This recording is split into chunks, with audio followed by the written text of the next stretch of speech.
Small but mighty crowd tonight. And thank you for coming. Thank you for your service and leadership. It's important, I think, now more than ever as we emerge from this pandemic, your faithful, committed, focused leadership during this era as we move out of pandemic and as we figure out what the church of the 21st century will be like is really critical. So here, if you don't hear anything tonight, hear a note of gratitude for your leadership. So tonight we're going to talk mostly about stewardship, because if you're going to do an effective stewardship ministry in the fall, which is the traditional time, though not the only time, then you'll need to start planning this summer. And so we wanted to get these resources in front of you now. But we're also going to do a little recap of our Synod Assembly so that you can be up to speed of what occurred at our Synod Assembly back in May, and also cover a couple of other smaller topics. Our meeting tonight will be about an hour and a half, or we may get done early. And if we get done early, we don't have to just sit here and stare at each other until time's up. We can actually go enjoy the lovely weather we have. So I thought it would be helpful, since some of you are probably new presidents, that it might be helpful for us to just start with some introductions. And since there's more than 20 of us here, it probably won't be wise to do it all in this space. So we're going to break up into small groups of maybe 5 people each. And I'll invite you to just share your name, where you serve as president, or if you're not a president, what your leadership role is in the congregation. And let's just say, what you're most grateful for this summer, what you're enjoying this summer. So Chris will put us into small groups. So name, where you serve, and what you are most enjoying this summer. Bishop Bill's my neighbor, so you guys know. That's why I'm wondering. Yeah. It's hot here. Good to see you, Kelly. Good to see you. Welcome once again, everyone. So I'm going to share a brief devotion, and then we're going to, Pastor John Olson and I will share some thoughts around stewardship ministry. I will share sort of the why and how from a biblical perspective, and John will share sort of the nuts and bolts of what makes for a good stewardship program or response campaign. And then we'll have some resources to share that you can reference. And then also we'll have some other items to walk through, and Chris will remind me what those items are as we move along. And as I said, we'll wrap up tonight before 8:30. So I want to begin with some words from Matthew's gospel, the parable of the sower. And Jesus taught his disciples like this: when a great crowd gathered and people from town after town came to him, he said in a parable, a sower went out to sow his seed. And as he sowed, some fell on the path and was trampled on, and the birds of the air ate it up. Some fell on the rock, and as it grew up, it withered for lack of moisture. Some fell among thorns, and the thorns grew with it and choked it. Some fell into good soil, and when it grew, it produced 100-fold. As he said this, he called out, "Let anyone with ears to hear listen." Well, Jesus goes on to share the meaning of that parable with his disciples, which has to do with reception of the gospel, that some people receive it gladly and quickly, but it's quickly choked out by the cares of the world. And some people, for some, it falls among thorns, and the thorns are greed and the desire for wealth and the desire for things of the world. And the word is quickly choked out, and it does not yield to faith and to productivity. You know, what I want to focus on is the generous act that it already is, the sower sowing. If the images of God casting the good news or the word or the gift of the gospel, I notice that God does it indiscriminately everywhere. It's a great act of generosity, the sowing of the sower. And then that what it produces is also generous. One seed produces 100-fold. And so I hear in this story that is a little bit about how we regard our wealth and our money because of the part about the thorns, and we're going to talk about that. But underneath it all is a sense of a generous, abundant God who sows abundantly, who gives and spreads the seed and the good news and his gifts of grace abundantly, and doesn't hold back regardless of whatever the quality of the soil might be. His word goes forth, and God is gracious. So I'm just going to share my screen here, if I can figure out how to do it again. Let's see, here we go. And Chris, let me know if you're seeing it in the proper way. I'm going to start. So are you seeing the slideshow? Okay, good. So I want to talk about the faith practice of generosity as a way of listening to God and to each other. So I already pointed out, the gift of the sower. I love this painting. But sowing itself is an act of generosity. And in that parable, you'll remember some seed fell among thorns, and the thorns were the cares of the world and the longing for wealth. And Jesus teaches us that these matters, when it comes to, and many times in many other places as well, he teaches us that when it comes to matters related to possessions, to money, to wealth, to those things that we often look to for a sense of security, that these can have a really detrimental impact on our faith if we're not careful.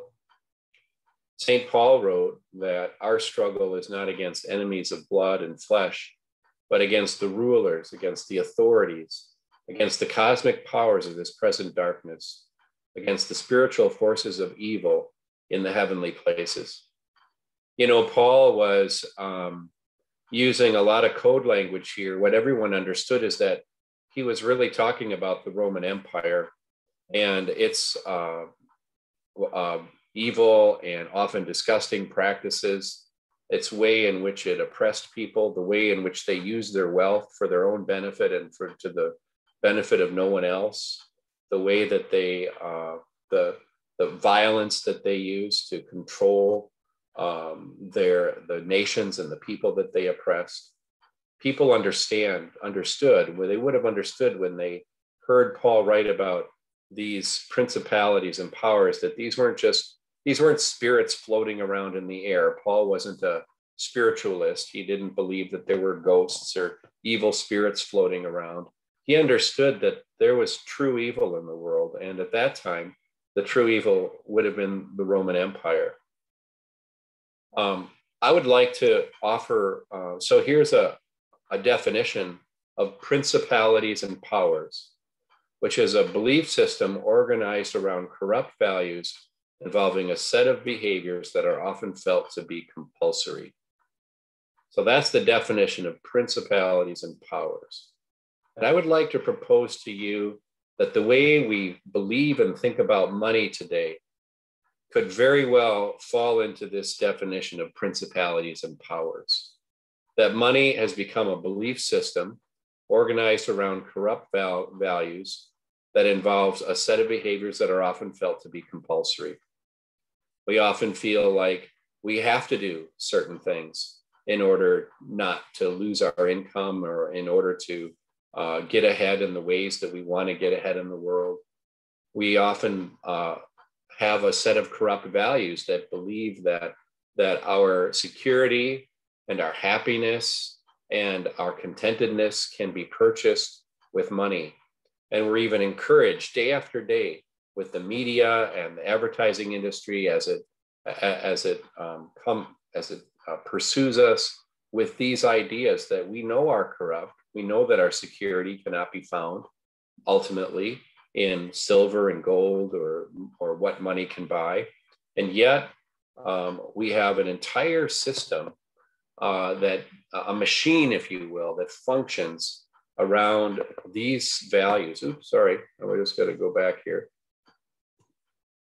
So Jesus, in Jesus' day, some of you probably know that Jesus talked about money more often than any other topic except for the kingdom of God. And I think it's important for you to pause and realize, for us to pause and realize that Jesus was speaking about the dangers of wealth and money and the way that it can become like those principalities and powers that literally take control of our emotion, of our values, of our hopes, of our aspirations. He preached about that over and over again at a time in history when there wasn't very much money around, and the people he was speaking to were not very wealthy. In fact, many of them were poor. It causes me to wonder, and I believe it's true, that if Jesus were here in the flesh today, he would have even more warnings about the dangers of money, as we live now in one of the wealthiest societies, if not the wealthiest, that has ever graced the face of the earth. So I think an important question for us to be asking is, how do we nurture faith among the thorns? How do we nurture faith among these principalities and powers that worships the almighty dollar, that sees money as a pathway to happiness, to security, and that encourages others to see it that way too? How do we nurture faith in this environment where money has become an idol or a god with a small g? So that's what we want to talk about. Well, the first thing we notice in the Bible, that the first thing that God invites us to consider doing with our wealth, with our money, with our possessions, is to just give some of it away. Something happens to us when we do that. Those things that we own and possess have a way of ultimately possessing us, unless we take some concrete action to ensure that they do not, that they don't get control of our hearts and of our aspirations. These things have a way of owning us unless we do something, and God advises us to just give some of it away. And what happens to us, I think, when that, in my own experience, and I bet yours too, and what seems to be validated by God's people throughout history, what happens to us is that when we just give some of it away, we release some of the hold that it has on us. We gain some control over it once again. We begin to see that that we've been given is in fact a gift that can be used for good or for not. And when we use it for good through our generosity, I think it's a spiritual practice that helps us live among the thorns, that helps us fight against the principalities and powers. I think that's the first reason why God invited us to give some of it away. So I'm going to be drawing some principles from 2 Corinthians chapters 8 and 9, where St. Paul, just for a little context, St. Paul was traveling around Asia Minor and the countries and cities of Asia Minor because he was spreading the gospel, but he was also taking up an offering because the church in Jerusalem was desperately poor and they were starving. And so as he traveled from city to city, he would encourage them to be generous for the saints in Jerusalem who were struggling in poverty. And so in 2 Corinthians chapters 8 and 9, we get to hear Paul's thinking and teaching the biblical principles around giving and around generosity. So there's this beautiful little passage in which Paul talks about the generosity of the Macedonian Christians, and he's basically holding them up as an example to the Corinthians in order to encourage the Corinthians to be even more generous. He says of them, they gave themselves first to the Lord, and by the will of God also to us. We understand that the reason we give, the why of giving, first of all, is that we give simply to worship God as an act of worship. You know your Bible well enough to know that in Old Testament times, people didn't have money at first. What they had was cattle or sheep or doves or grain or wine. They had the things of life that they needed to live.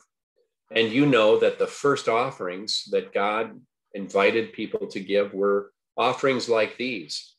And those offerings were given.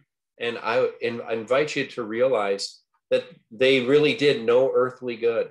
They were simply given purely as an act of love of God. They were poured out upon altars, burnt up on altars, and the scent went up to heaven. And it was a way for the believer, for the follower, to express love and to worship God. So that's the first way. We give ourselves first to God. And that's one reason why we give. That's why I've always have felt that even though I've been giving my gift online every week for the last 25 years, or through some kind of odd electronic giving, I still, when I show up in church, in my home congregation, I still make a point of putting something in the offering plate, whether that's just an envelope that says I give online, or some kind of an additional offering. It's a way for me to recognize that this is an act of worship. And so that's the first reason why we give. But then the second reason why we give is to love our neighbors, right? Because St. Paul made it clear that what he was about was gathering this offering so that the poor could be, those that were starving in Jerusalem could be served.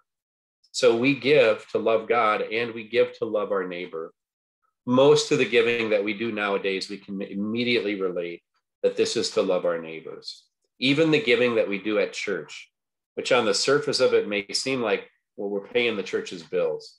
I would invite you to just never think of it that way. But think instead of the little girl that sits on the end of your pew or in your row, and she needs to hear the gospel of Jesus Christ. And for that, she might need a safe place to gather, a place that's warm in the wintertime. She might need some curriculum and some teachers who are well trained. I invite you to think about that reality, that when we give to our church and when we give to, and in other ways, we are giving to love our neighbor, to show love for our neighbor. So these are the only two reasons why we give.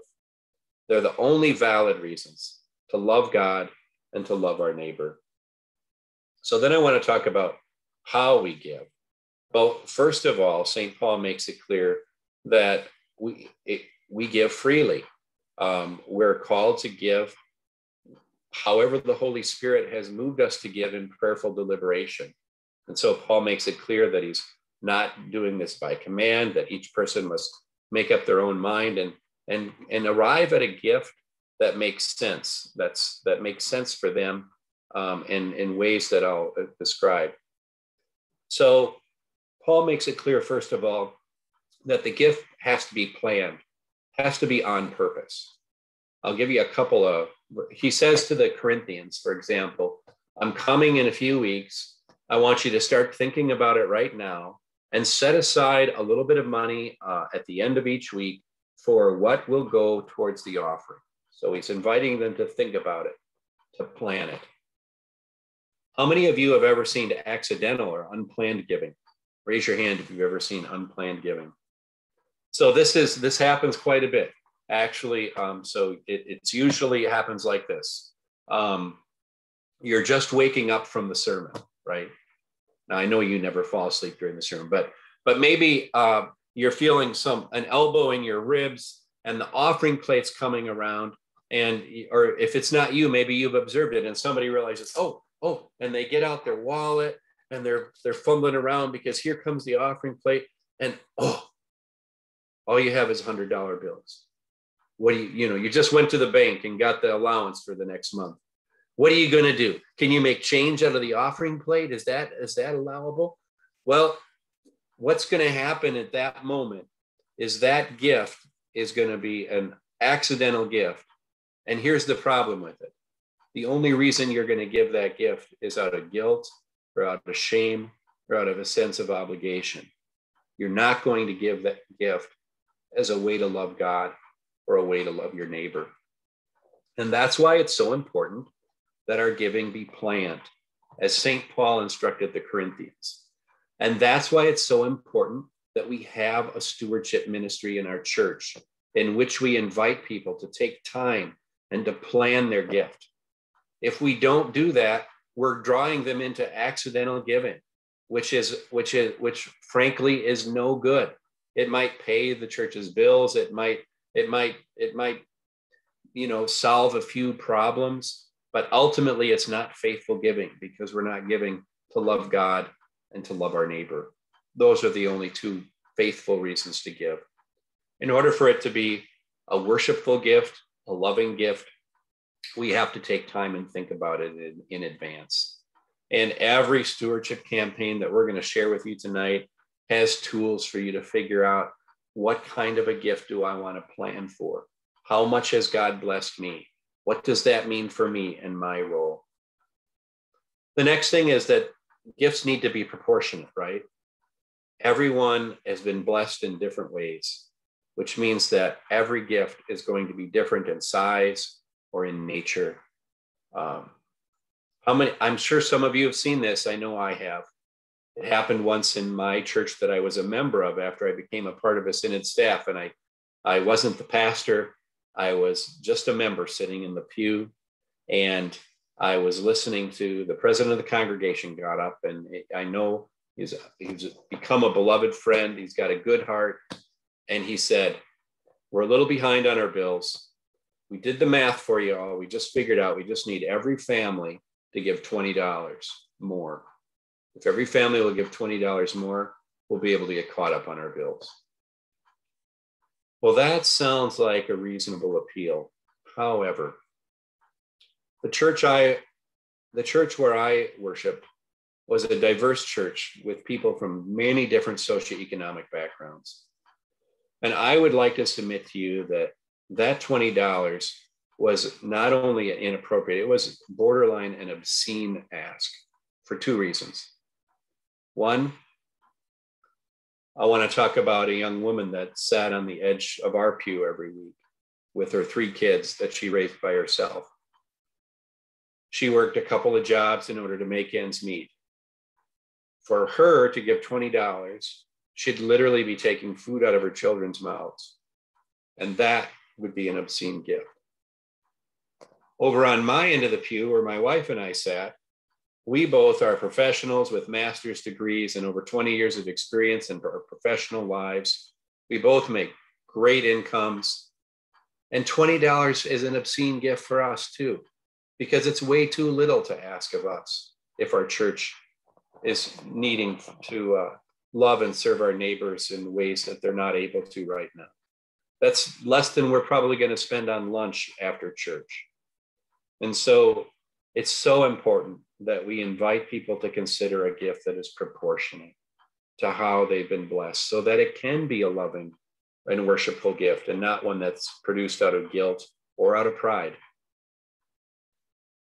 So those are the reasons that God has called us and to be generous people so that we can worship God and love our neighbor. The Bible instructs us to give in a way that's planned and on purpose, and also regularly. And I'd just like to invite you to think for a minute, and then I'll share a little story about who demonstrated generosity in your life.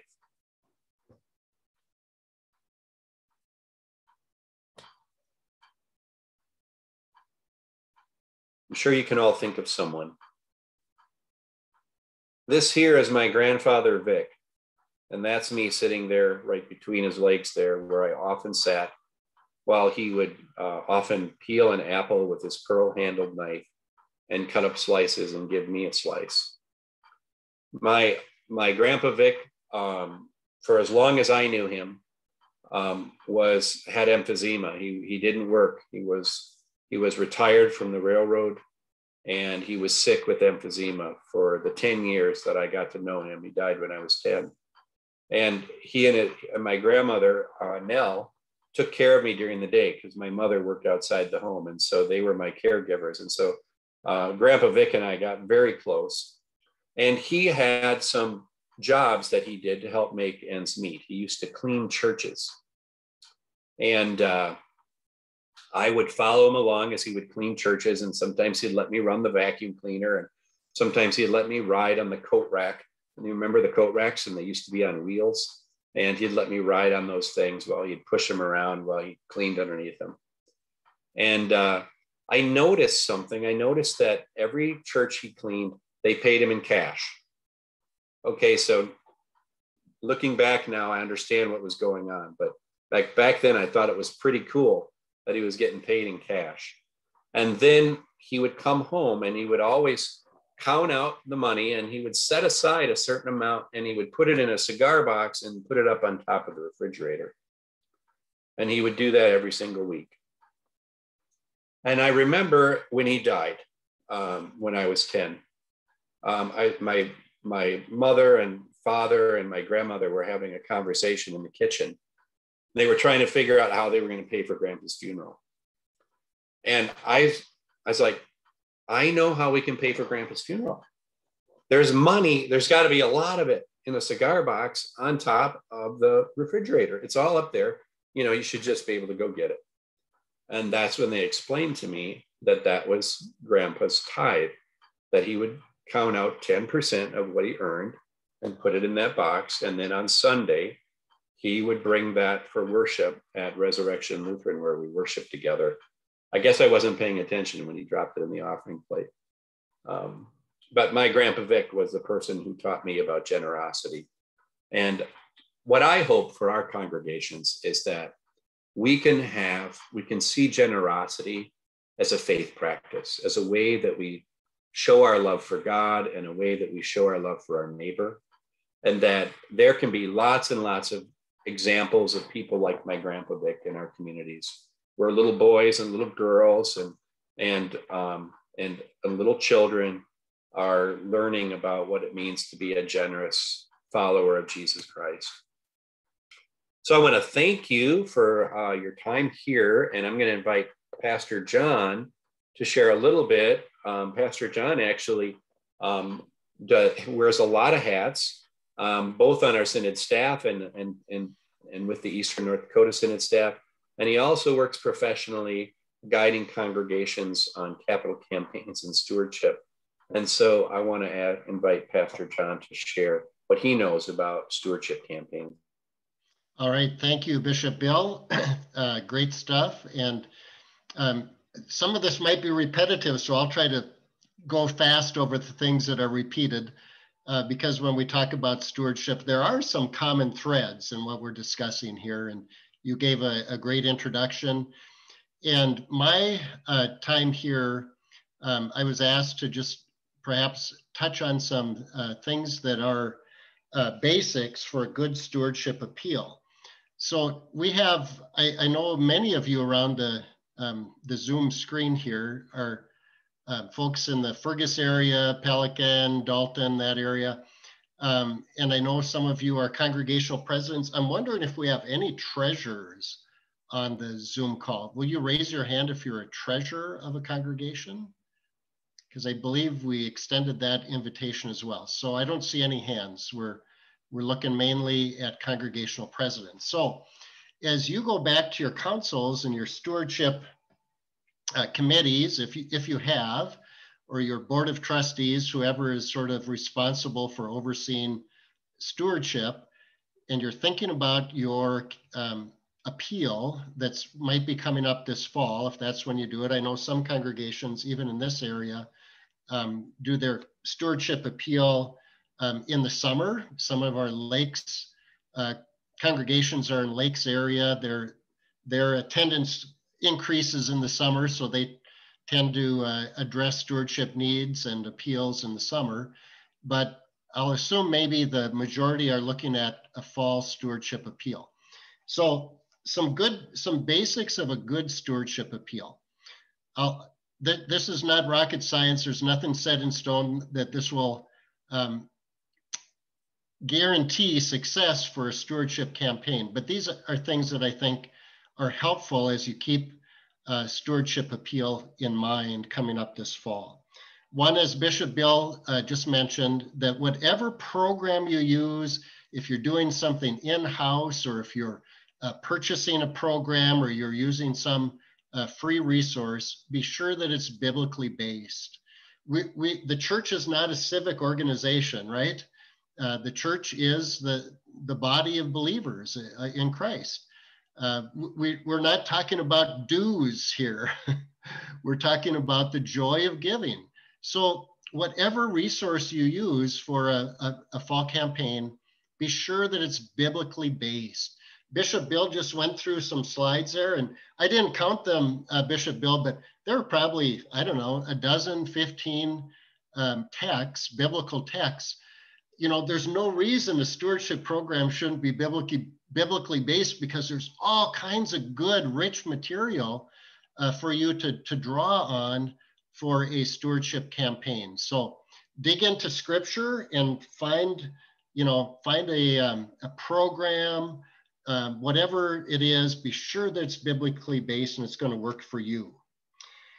The second thing, and this is, I think, one of the biggies of a good stewardship appeal, is telling the story, and telling the story well. And what I mean by that is that I think a good stewardship appeal involves your paid staff, your rostered leaders, your pastor, your deacon, whoever that might be, and your lay leaders, telling the story in different ways, social media, worship, temple talks, whatever that might be, and telling the story about why my giving matters. Everybody wants to know that their gift makes a difference. So if I'm going to give, and I know that it's something that God encourages me to do, I want to know what my gift is going to be used for. So be sure to tell the story, that the mission and ministry of your congregation, what is it doing, and what's it doing well, that you're proud of, that you're reaching people with the good news of Christ. What is that? Tell the story in multiple ways, using multiple venues, right? We've all kind of gotten online the last many months. So Facebook, YouTube, Zoom, whatever you're using, you can use your online resources, but in person as well. Printed form, some people still like to read something sitting in their recliner. My parents do. They would rather get communication that way from the church. That's more meaningful for them. So tell the story in multiple ways. How is my giving going to make a difference? How is it being used? What impact is it making in the mission of Christ Church? The third thing, a good stewardship campaign, there's an ask, oftentimes with a commitment card. If you have a commitment Sunday, that's quite common, or if you're mailing them out, you can distribute commitment cards or pledge cards in different ways. I like to use the word commitment instead of pledge. That's just a personal thing for me. I make a commitment to God, and I just like that word better. But however you do it, to make sure that there's an invitation then in your ask, there's an invitation to grow in generosity. I think this is a biggie. A lot of people need to be challenged, and I think that they appreciate being asked, can you give 1% more this year? Some people, as Bishop Bill mentioned, are, from your church, Bill, in the past, there are folks that are living paycheck to paycheck, and they maybe can't, but maybe they can, and they just need to be asked and invited. So be sure that the invitation is given to grow in generosity. The fourth thing that I have is, I think stewardship has kind of, the word itself, some people just turn off immediately when they hear the word. It's like, oh, I don't want to hear it. I know where you're going with it. I'm tired of it. Same old thing. Somehow, whatever you do for your stewardship appeal, bring some joy into it. Bring some joy into it. Don't let this be a cumbersome kind of thing, just another fall stewardship drive or appeal that is so familiar to people and so, that doesn't have a lot of energy or life or joy. Here's a story that I think about. Bishop Bill shared the story about his grandpa. When I was preaching at Bethlehem Lutheran in Fergus Falls, and I know Julie Nelson is here. I did a capital appeal with Bethlehem when you did your new frames for your stained glass windows. I was preaching there on a Sunday, and part of the worship was that the children collected a noisy offering for Luther Crest Bible Camp. So all the children came up, they got their tin cans, and they went out into the pews, and you could just, it was, I mean, talk about a noisy offering. It was noisy. I felt bad for the people with hearing aids. All these coins going into the cans, bam, bam, bam, bam, bam. So the kids made their way to the back of the sanctuary. And then as they turned around, Pastor Brad Scogan, some of you know Pastor Brad, his youngest daughter, she looked down into her can, and at the top of her voice, she screamed out, $100. Somebody had put $100 bill in the can.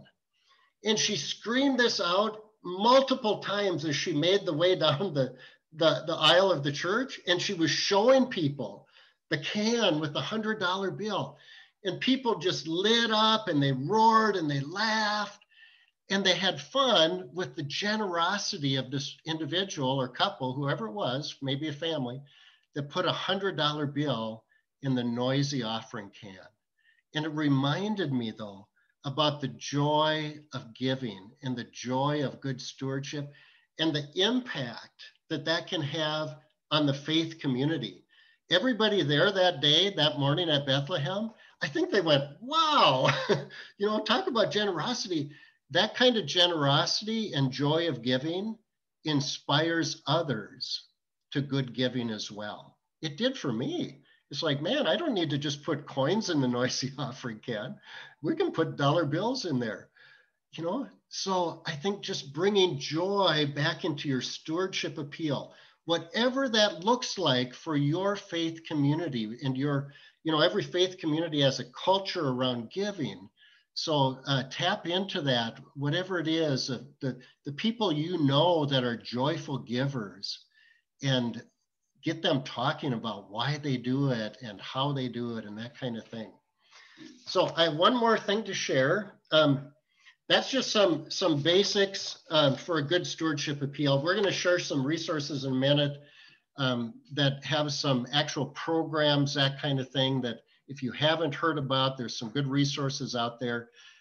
You folks and your stewardship committees and folks like that, your councils, will want to look into programs that work for you. And it doesn't have to be a big deal. You don't have to pay big bucks, that kind of thing. Just find something that works for you and your congregation. But this is what one other resource I want to share. Ken Callahan, he wrote a book, Giving and Stewardship in an Effective Church. And he takes a little different approach to it. Instead of just talking about the good parts of a stewardship appeal, he talks about ways that people are motivated to give. Okay, so Ken Callahan, Giving and Stewardship in an Effective Church.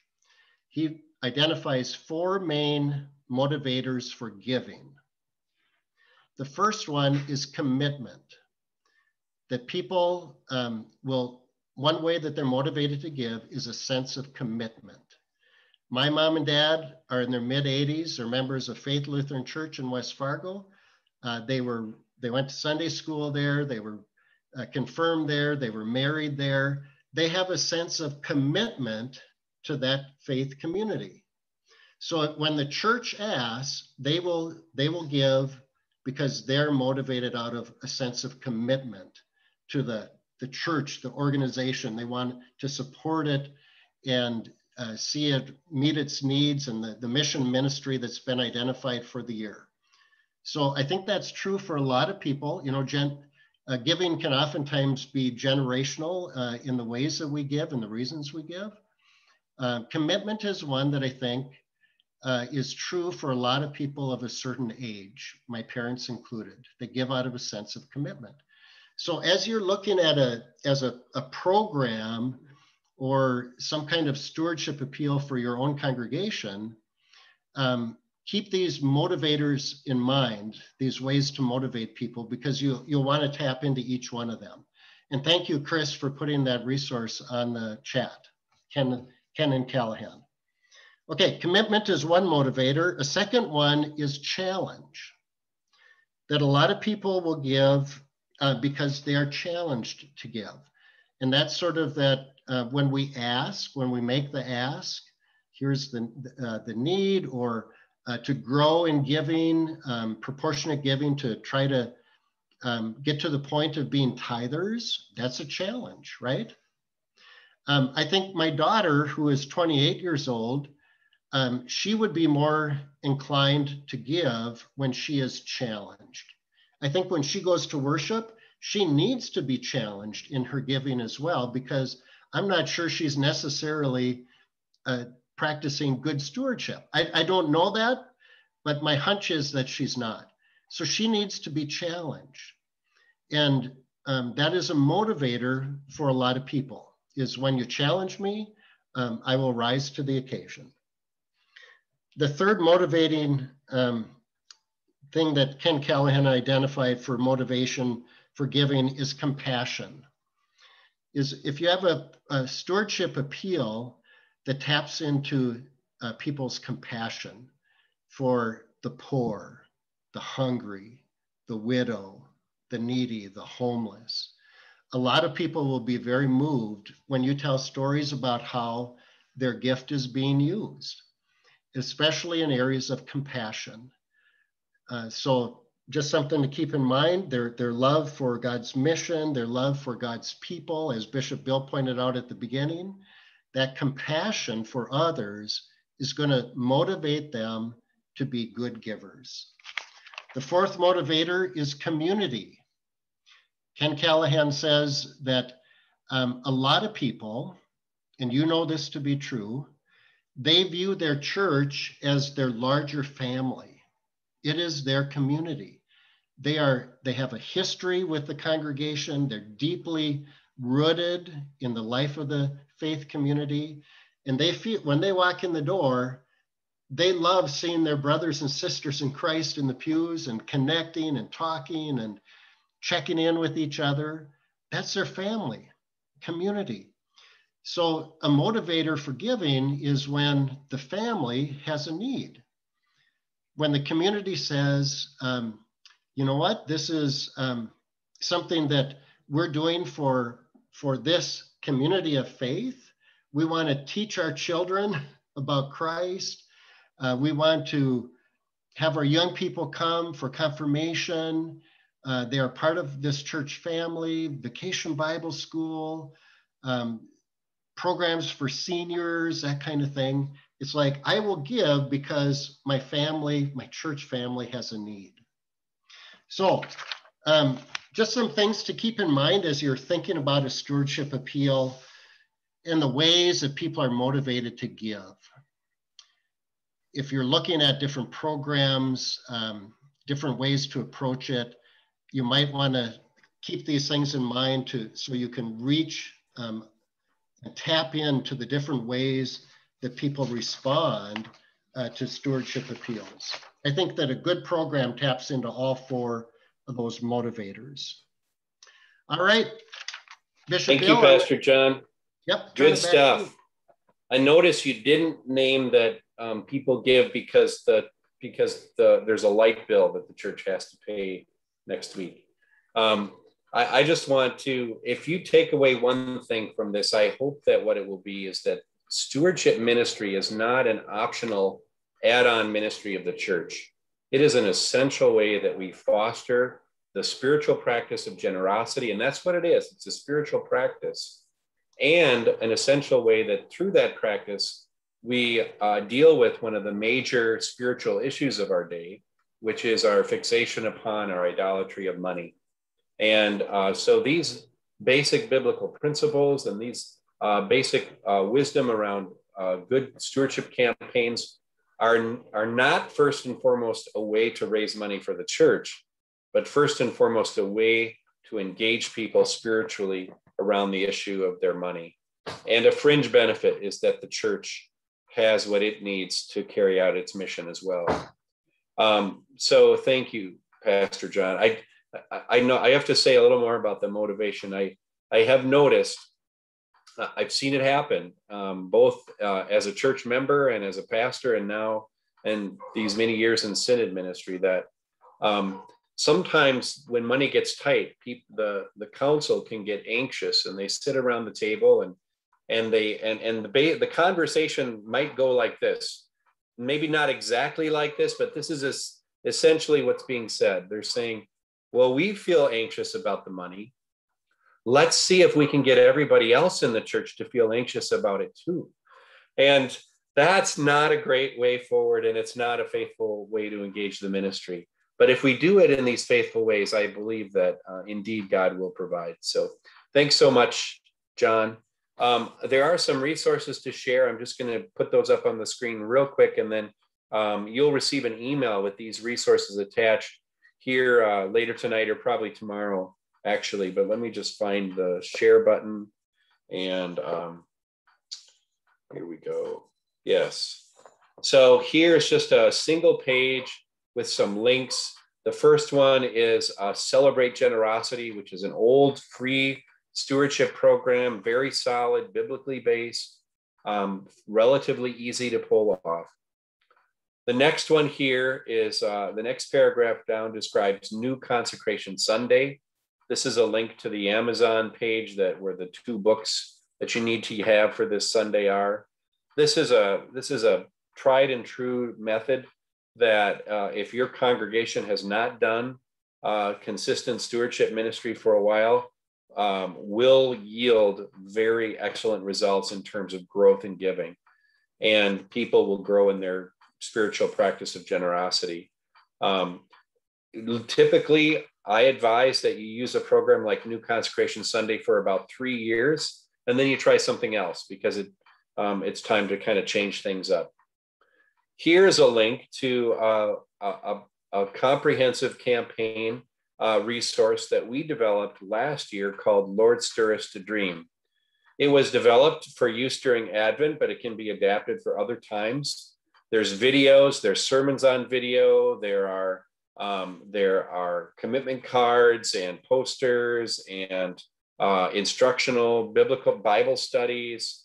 All of it's on video. It was designed during COVID, and I think you'll find that a really helpful resource too. This next one is the link to our ELCA stewardship resources on this page, and I'm just going to follow that link here. Oh, I don't even know if it'll stay there. So do you know, Chris, if I click on this, will it open up another page that it won't be shared? It should, or you can do it like from the share, new share, and it will work. So if you click on it. Are you guys seeing, what are you seeing now? Are you seeing the ELCA? Still the same thing. So at the top, okay. New share. All right. And Bishop Bill, John was wondering if you could make the screen a little bit larger, like. Sure, I'll try. But... Yeah. So this is the page that link goes to, which is all different financial response resources. In here, you'll see these are PDF downloads of Giving Magazine, which comes out each year. And each year has a complete stewardship appeal in it, that complete with all the resources you need to carry out an effective campaign. And you can buy some of it, but you don't have to. They're otherwise free. And each year is a different theme. And it doesn't matter. You could use March of 2015's just as easily as you could use 2018 or 2020. The themes you can match to whatever's happening in the life of your congregation. Let's see. I'm going to try to make this a little bit bigger here.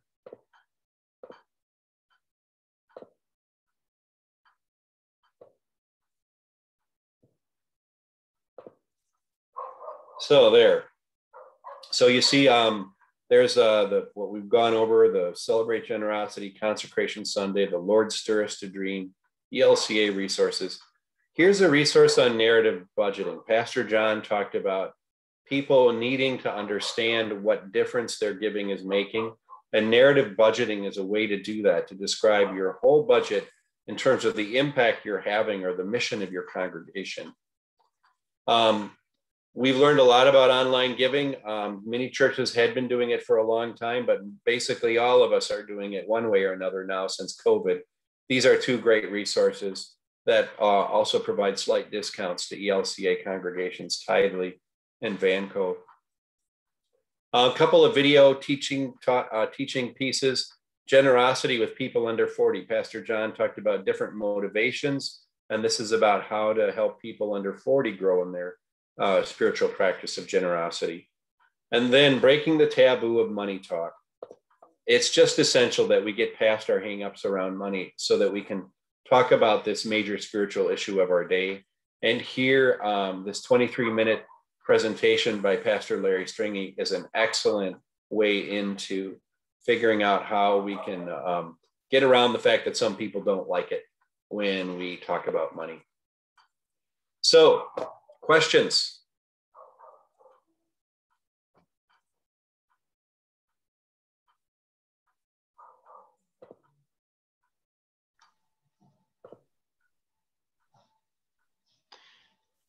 I'm kind of curious, Bishop Bill, if the folks on the screen here, are any of your congregations already looking forward, to the fall and have a plan for some kind of stewardship program? Are you already there? Or are you still is it in the works, or has it not been talked about at all?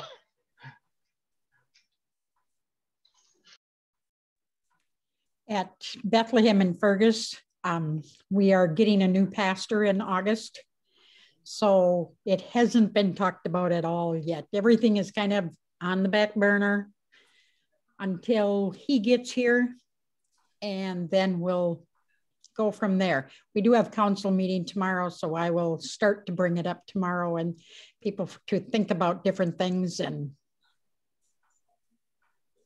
a typical, thank you for that, Julie. A typical stewardship campaign really requires about at least 8 weeks of lead time, because you're going to have probably about 3 to 4 weeks in which you're public, right? In which there's something public happening.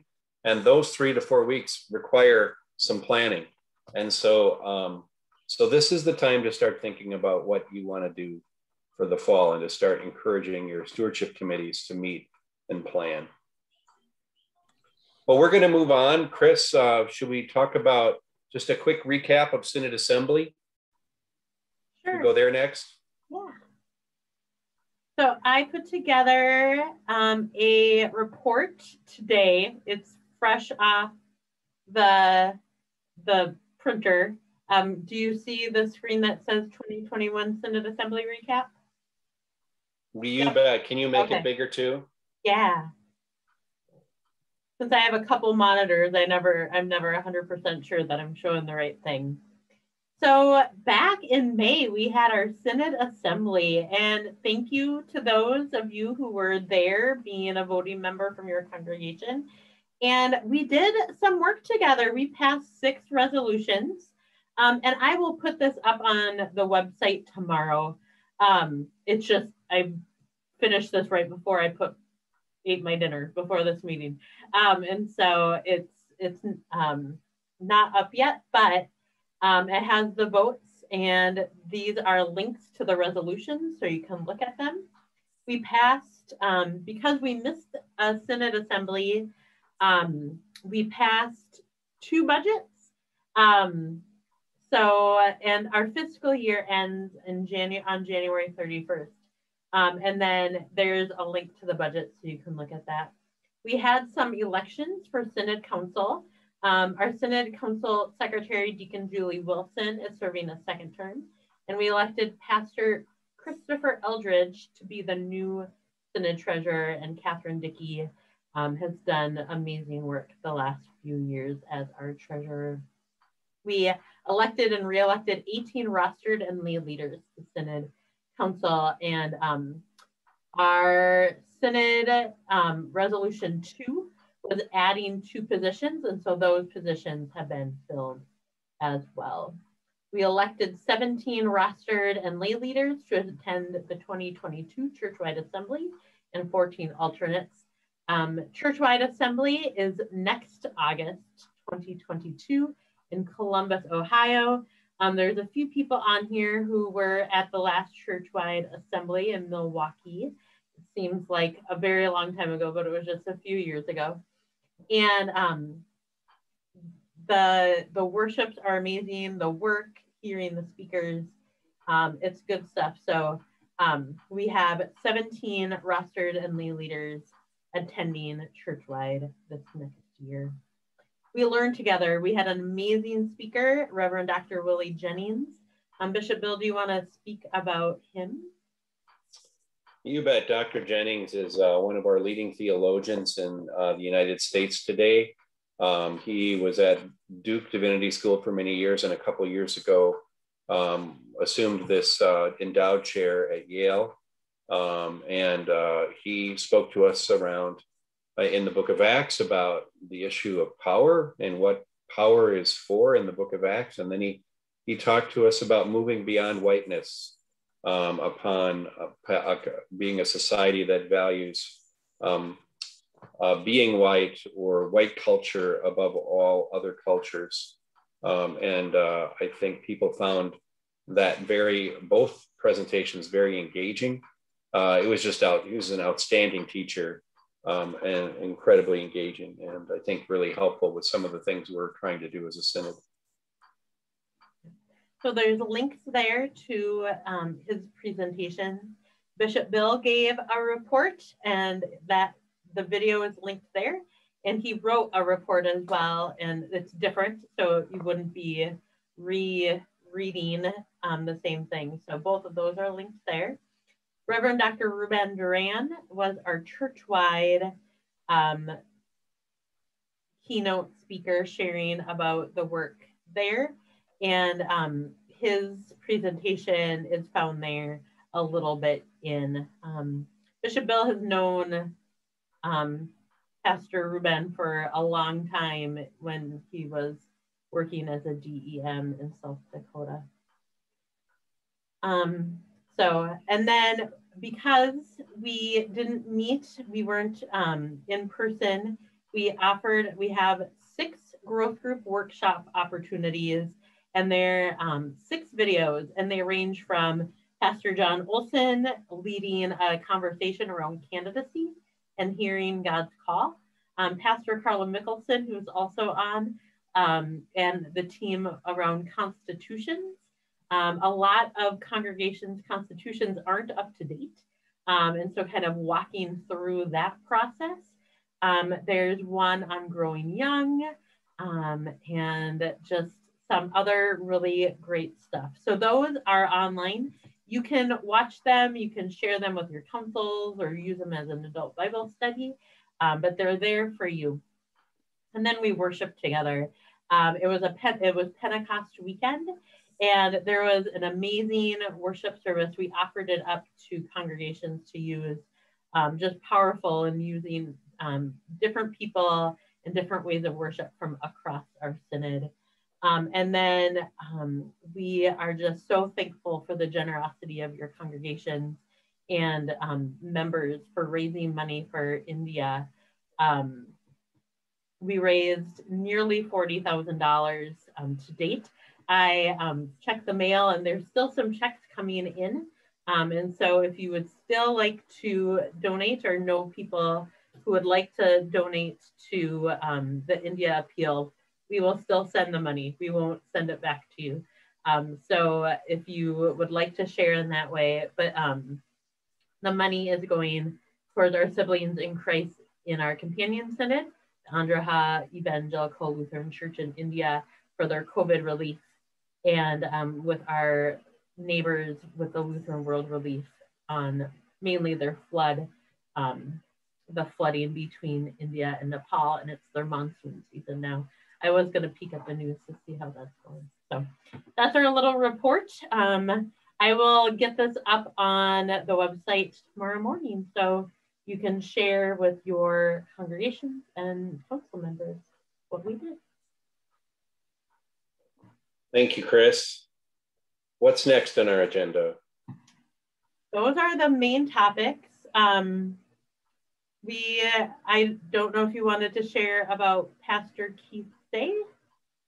Oh, sure. Yeah, we did send out a notice, but just Pastor Keith Say, who was our director for evangelical mission, and has served in that capacity in either in that role or a related role prior to that for over 25 years in our ELCA.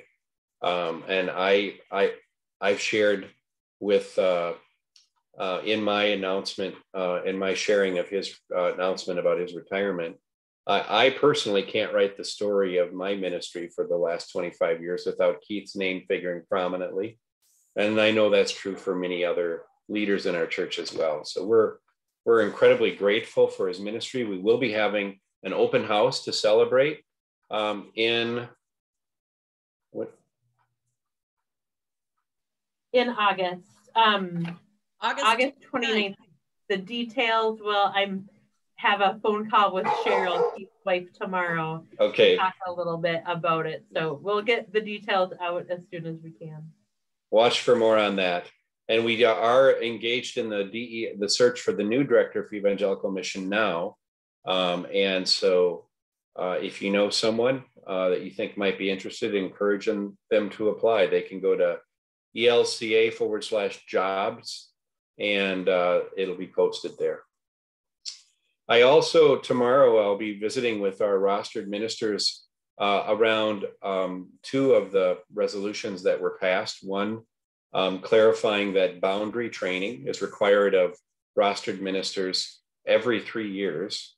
In the past, that it was required, but there was no time frame. And so we have many rostered ministers who haven't had boundary training for a very long time, which gets us out of sync with the rest of the church and also out of compliance with a lot of insurance programs, insurance policies that would expect that we would be diligent in ensuring that our rostered ministers are up to date in understanding healthy professional boundaries, ministry boundaries.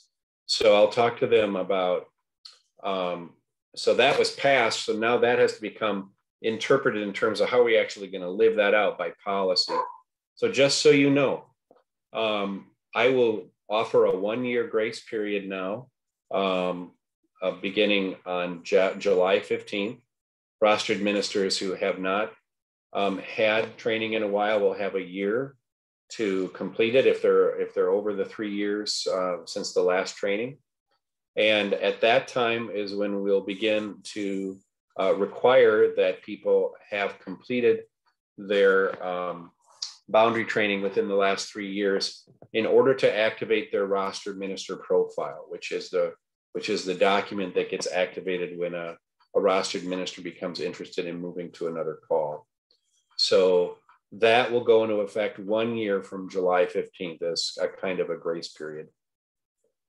We also passed a resolution requiring that there be some kind of training every 3 years by our rostered ministers and our synodically authorized ministers that addresses for understanding and addressing racism. It's specifically titled, kind of a provocative title, Training to Become an Anti-Racist. The training is, that's imagined, I think, for here in our synod is, how do we live in the world, not as people that sort of just know that racism is there and it's a problem, but not for us, but how do we actually become a part of the solution? And so we will be developing a training program that it will be one of the options that rostered ministers may take advantage of here in the Northwestern Minnesota Synod, but we will also allow lots of other possibilities that could fulfill that expectation of training. We know that there are some rostered ministers that have philosophical objections to what we know as critical race theory. There's a lot of controversy around that now. I think it's poorly understood and often misinterpreted. Nevertheless, that's okay. If people have philosophical differences, they can take a course in diversity or some other, something that maybe takes another approach. People will have options. And again, there will be a 1-year grace period. We'll starting on the 15th of July. They'll have until July 15th of 2022. After which time, rostered ministers will still be able to activate their rostered minister profile if they've chosen not to be current in their training. But I will make sure to include in the confidential comments to the bishop that for whatever reason this person has elected not to receive that training. This is in keeping with a resolution that was passed at the 2016 Churchwide Assembly, recommending that all synods have a regular anti-racism training program. And this brings us, I think, in line with where most synods are now or are headed. And our Commission on Racial Equity and Justice is going to be working now in the next few weeks to work with 2 folks that we've contracted with from the Milwaukee Area Synod to develop training that's contextualized for our realities and our context here in Northwestern Minnesota. So that's what we'll be talking about with our rostered ministers tomorrow, in addition to giving a recap of what we spoke about here tonight. So I'm going to just pause here. It's about 14 minutes after 8, and see if you have any questions about anything we talked about or anything at all. Now's the time, and don't be shy. We'd be happy to take your questions.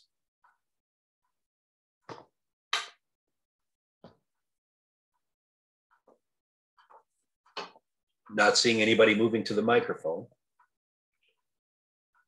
All right. Well, as I said, we don't have to sit here and stare at each other for 15 minutes. We can go and enjoy the evening.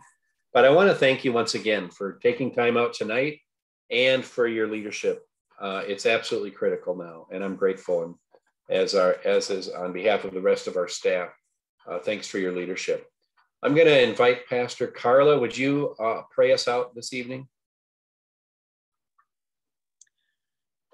The Lord be with you. And also with you. Good and gracious God, we thank you for these leaders in our congregations across our synod. We thank you for their willingness to share the good news of your Son, Jesus Christ. We thank you for the opportunity to talk about stewardship and the life of generosity, a life of generosity that your Son exemplified to all the world. We thank you for the opportunity now that we can come together and bless this time and prepare for the rest of the week. We ask that you be with each of these leaders, that you give them guidance, that you give them encouragement and grace as they continue in their role within their congregations. Be with us now and always. In your name we pray. Amen. Thank you. God's peace. Good night, everyone. Take care. Thank you. Thank you. Thank you. And mark your calendars, October 11th for our next meeting. Okay. Thank you. Thank you.